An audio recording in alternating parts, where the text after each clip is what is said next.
Assalamu alaikum. This is Maria Arshad here, and I welcome you to my YouTube channel, Chemistry Physics. As we have started unit number 3, that is gases, and in the previous video we discussed about Dalton's law of partial pressure. Now in this video we'll discuss about application of Dalton's law. So let's get started.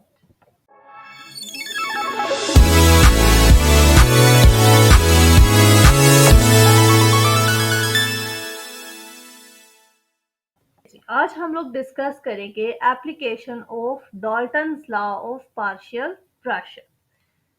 तो सबसे पहली application अगर हम लोग देखें, सबसे पहली असल में एप्लीकेशन क्या है जी? Collection of gas.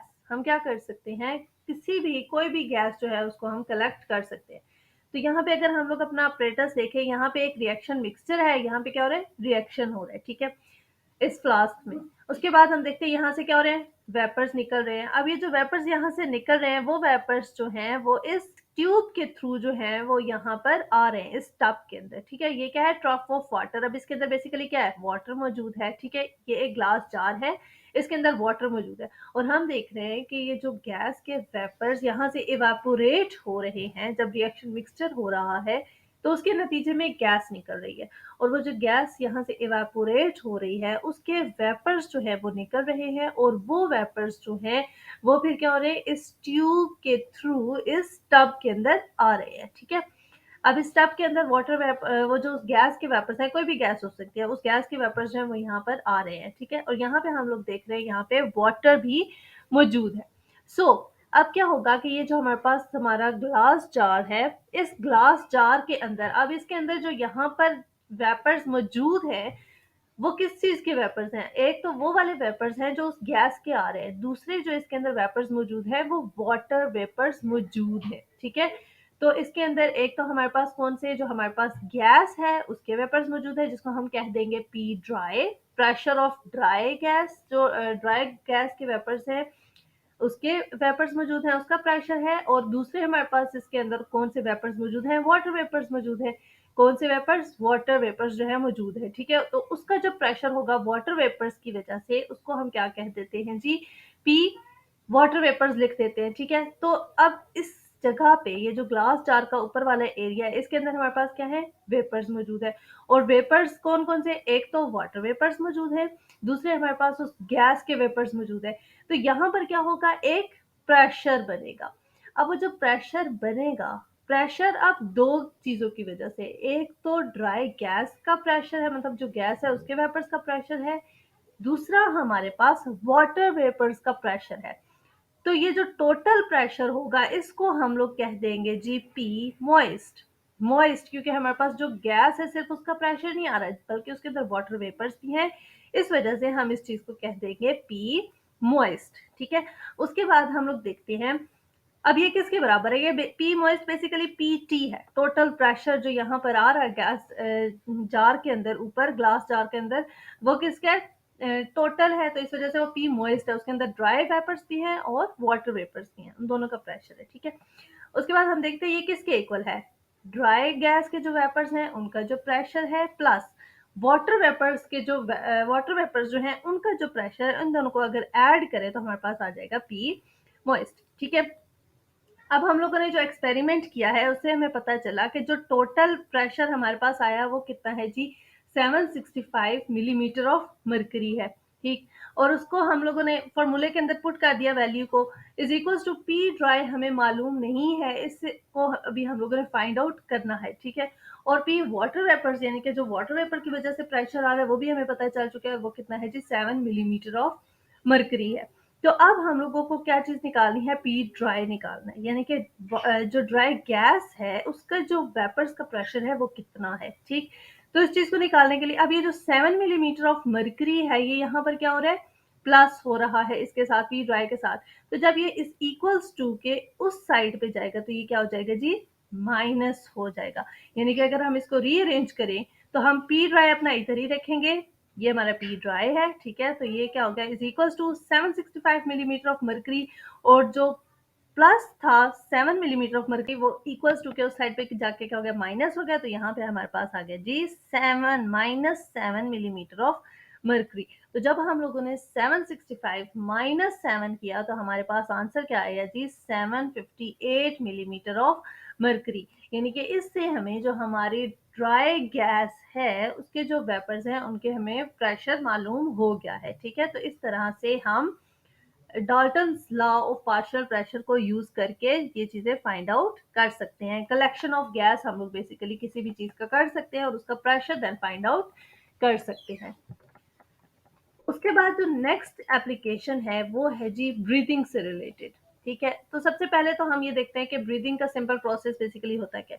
तो ब्रीदिंग में क्या होता है कि जी ऑक्सीजन जो है वो हम अंदर लेते हैं, ऑक्सीजन जो है वो अंदर को लेते हैं और कार्बन डाइऑक्साइड जो है वो हम ब्रीद आउट करते हैं। ठीक है, तो अब बेसिकली इसका रीजन क्या होता है, क्यों ऑक्सीजन अंदर जाती है और कार्बन डाइऑक्साइड बाहर होती है। तो हम ये देखते हैं कि अगर हम पार्शियल प्रेशर की बात करें ना, तो पार्शियल प्रेशर जो ऑक्सीजन, अगर ऑक्सीजन की बात करते हैं तो पार्शियल प्रेशर जो ऑक्सीजन का है वो एटमॉस्फेयर में कितना है जी, 159 मिलीमीटर ऑफ मरकरी। एटमॉस्फेयर में कितना है, 159 मिलीमीटर ऑफ मरकरी है पार्शियल प्रेशर ऑफ ऑक्सीजन का। ठीक है, उसके बाद अगर हम बात करें लंग्स में पार्शियल प्रेशर ऑफ ऑक्सीजन कितना है जी, 116 मिलीमीटर ऑफ मरकरी। यानी कि आउटसाइड यानी कि एटमॉस्फेयर में कितना है, 159 है, 159, और इनसाइड कितना है जी, 116 मिलीमीटर ऑफ मरकरी है। तो अब हम लोगों को यहाँ से क्लियर हो रहा है कि लंग्स के अंदर पार्शियल प्रेशर ऑक्सीजन का क्या है, कम है, और आउटसाइड द लंग्स यानी कि एटमॉस्फेयर में कितना है जी, ज्यादा है। तो ऑक्सीजन कहाँ से कहाँ मूव कर रही है, बाहर से अंदर आती है। इट मीन्स ऑक्सीजन मूव कर रही है from high pressure to low pressure.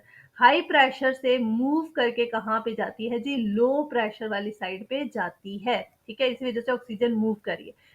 जबकि कार्बन डाइऑक्साइड को जब हम देखते हैं तो कार्बन डाइऑक्साइड का प्रेशर लंग्स के अंदर ज्यादा होता है, जबकि आउटसाइड यानी कि एटमॉस्फेयर में कार्बन डाइऑक्साइड का प्रेशर कम होता है। इसी वजह से जो कार्बन डाइऑक्साइड है वो मूव करती है आउटसाइड यानी कि बाहर को आती है, from higher pressure to lower pressure move करती है। ठीक है, इसी वजह से कार्बन डाइऑक्साइड जो होती है वो बाहर आती है और ऑक्सीजन जो है वो अंदर जाती है। ठीक, अब अगर हम लोग देखें तो जब जैसे जैसे हाई एटीट्यूड पे जाया जाता है तो हम देखते हैं कि जो पार्शियल प्रेशर होता है ऑक्सीजन का वो क्या होता है, डिक्रीज हो जाता है। ठीक है, और डिक्रीज कितना हो गया जी, 70 मिलीमीटर ऑफ मरकरी डिक्रीज करता रहता है। ठीक है, तो पहले नीचे एटमॉस्फेयर में कितना प्रेशर है, 159 है।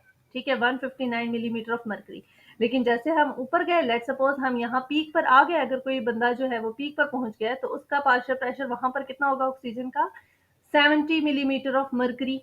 अब ऊपर जैसे जैसे हम ऊपर जाते हैं पार्शियल प्रेशर ऑक्सीजन का कम होता जाता है। अब यहाँ पे ऑक्सीजन का पार्शियल प्रेशर है 70, और हम लोगों ने भी पढ़ा कि ऑक्सीजन मूव करेगी from higher pressure to lower pressure. Lungs के अंदर कितना प्रेशर है, 116, और आउटसाइड कितना है, 70। तो हम लोगों ने तो यही पढ़ा है कि ऑक्सीजन मूव करेगा from high pressure to low pressure, तो ऑक्सीजन तो सारी बाहर आना शुरू हो जाएगी, तो ये तो गलत हो जाएगा। तो इसी वजह से क्या किया जाता है कि जब भी ऊंचाई की तरफ जाया जाता है so pressurised cylinder, oxygen gas cylinders जो होते हैं वो अपने पास रखे जाते हैं, मीन इनको यूज किया जाता है। ठीक है, और ये भी देखा गया है कि जो पायलट्स होते हैं, पायलट के लिए ना एक कैबिन बनाया जाता है जिसमें ऑक्सीजन के प्रेशर कितना रखा जाता है जी, 150 मिलीमीटर ऑफ मरकरी रखा जाता है। ठीक, अब 150 मिलीमीटर ऑफ मरकरी जो है वो 159 से तो कम है लेकिन 116 से तो ज्यादा है। इसी वजह से ऑक्सीजन जो होगी वो मूव करेगी from high pressure to low pressure, means कि वो आउटसाइड से लंग के अंदर जाएगी, लंग्स के अंदर जाएगी, तो ऑक्सीजन की डेफिशिएंसी नहीं होती है। ठीक है, सांस लेने में मुश्किल नहीं होती। ठीक, इसी वजह से जब ये हाइट पे जाते हैं तो प्रेशराइज्ड ऑक्सीजन गैस सिलेंडर्स अपने साथ रखे जाते हैं। उसके बाद थर्ड एप्लीकेशन जो है वो है जी स्कूबा की। स्कूबा जैसे कि पता है, हम लोगों को पता है कि क्या होते हैं, सेल्फ कंटेन्ड ब्रीथिंग ऑपरेटर्स होते हैं। ठीक है, तो यहाँ पे अगर हम लोग बात करें, ये जो ब्रीथिंग ऑपरेटर्स होते हैं इनके अंदर बेसिकली क्या होता है कि सबसे पहले अगर हम लोग ये देख लें कि जैसे जैसे हम लोग क्या करते हैं नीचे को जाते हैं, तो जैसे समंदर के अंदर अगर जाएं, पार्शियल प्रेशर जो होता है ऑक्सीजन का वो इंक्रीज कर जाता है। जैसे जैसे हम नीचे जाएंगे ऑक्सीजन का पार्शियल प्रेशर क्या हो जाएगा जी, इंक्रीज हो जाएगा। ठीक है, तो इसी वजह से जो नीचे जाते हैं लोग यानी कि समंदरों वगैरह के अंदर, तो उनके पास क्या होते हैं, सेल्फ कंटेन्ड ब्रीदिंग अपरेटस होते हैं। जब भी स्कूबा डाइविंग करते हैं उनके पास ये अपरेटस होता है। ठीक है, अब इसके अंदर बेसिकली क्या होता है जी, 96% हीलियम गैस होती है और 4% ऑक्सीजन गैस होती है। ठीक है, मतलब इनके अंदर ये मिक्सचर इन गैसेस का होता है। अब ये जो गैसेस हैं ये हाईली कंप्रेस्ड गैसेस हैं और क्या है, प्रेशराइज्ड गैसेस हैं। ठीक, उसके बाद अगर हम देखें, अब हम लोग यहाँ पे देखें, जैसे जैसे हम नीचे जाते हैं ऑक्सीजन का प्रेशर ज्यादा होता जाता है, तो इस प्रेशर को कम करने के लिए हमको मिक्सचर ऑफ गैसेस चाहिए होती है। ठीक है, ताकि प्रेशर जो है वो थोड़ा नॉर्मल हो जाए। ठीक, उसके बाद अब हम देखते हैं इनकी जगह हम लोग नाइट्रोजन भी यूज करते हैं। नाइट्रोजन एयर के अंदर कितनी होती है जी, 78% जो होती है वो नाइट्रोजन मौजूद होती है एयर के अंदर। अब अगर हम लोग नाइट्रोजन गैस को यूज करें स्कूबा के अंदर, ठीक है, ये भी क्या है, हाईली प्रेशराइज्ड गैस है। ठीक है, इसको भी यूज कर सकते हैं।